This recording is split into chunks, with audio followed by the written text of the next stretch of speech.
Ici, nous avons fait un zoom, plus précisément au niveau de la zone de subduction.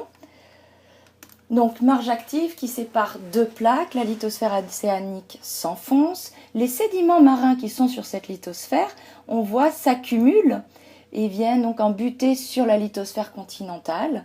À la surface, lorsque la lithosphère océanique s'enfonce, c'est marqué par un relief négatif qu'on appelle une fosse océanique. Donc, au fur et à mesure de l'enfoncement, la lithosphère, les roches qui constituent la lithosphère océanique vont se métamorphiser. Les gabbros qui la constituent, au moment de l'enfoncement, souvent on subit un métamorphisme hydrothermal de basse pression et basse température avec formation de minéraux hydratés. On est au niveau des schistes verts, des métagabbros à hornblende ou à chlorite. Puis, la lithosphère en s'enfonçant, les métagabbros à chlorite vont se transformer en métagabbros à glaucophane. Dans ce cas-là, on a affaire à un minéral qui est déshydraté. L'enfouissement donc a provoqué la perte d'eau grâce au métamorphisme.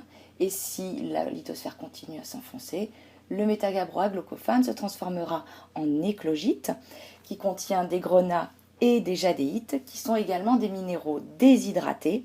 Donc cette transformation va entraîner une perte d'eau.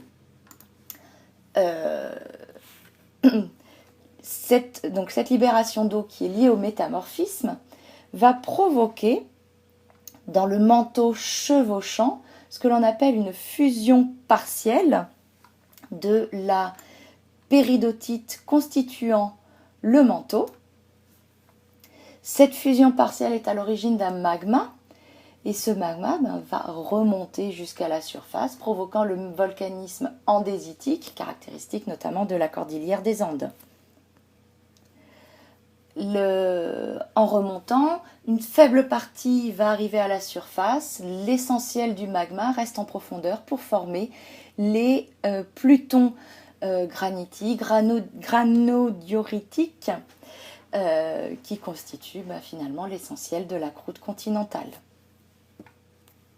À la fin de la subduction, ici on voit donc toujours la formation de magma et lorsque la croûte océanique finit par vraiment disparaître complètement, que les deux croûtes continentales se retrouvent à s'affronter, et bien s'il n'y a plus de lithosphère océanique qui s'enfonce, très peu, il n'y a plus de métamorphisme, donc il n'y a plus de libération d'eau, donc plus de fusion partielle du manteau, donc plus de magmatisme associé.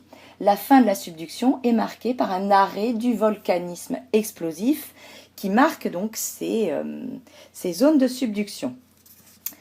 La lithosphère océanique va se retrouver donc piégée entre les deux croûtes continentales.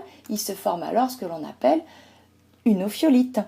C'est une suture, donc, cette ophiolite, donc c'est une croûte océanique qui se retrouve vraiment à la suture entre les deux croûtes continentales.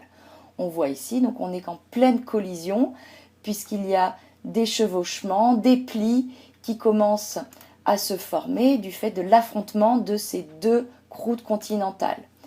Et puis, cette collision est marquée également par un échauffement au niveau des chevauchements, des nappes de charriage, qui peut aller jusqu'à vraiment la fusion des roches constituantes. Et on se retrouve ici dans un métamorphisme moyenne pression, moyenne température, permettant la formation, pouvant aboutir à la formation de granit dit d'anatexie.